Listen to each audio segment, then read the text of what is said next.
কখনো কি ভেবে দেখেছেন জগন্নাথ দেবের হাতে অস্ত্র নেই কেন?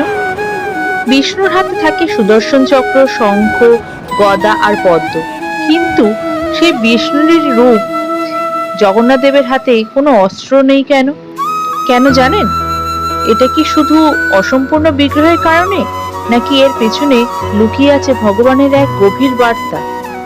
বৈষ্ণব ভাবধারায় জগন্নাথ দেবকে এমন এক রূপ হিসেবে দেখা হয় যেখানে তিনি যুদ্ধের দেবতা নয়, বরং করুণা, প্রেম ও সর্বজনীন আশ্রয়ের প্রতীক।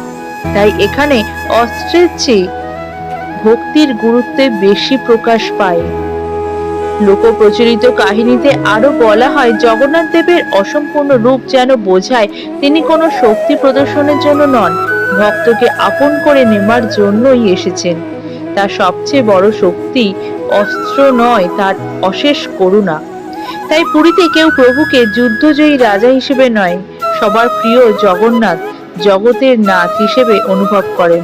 তার কাছেই ধনী গরিব জাতি ধর্মের কোনো ভেদ নেই।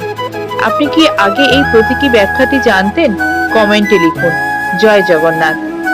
আর জগন্নাথ দেবের এমন অজানা রহস্য জানতে আমাদেরকে ফলো করুন।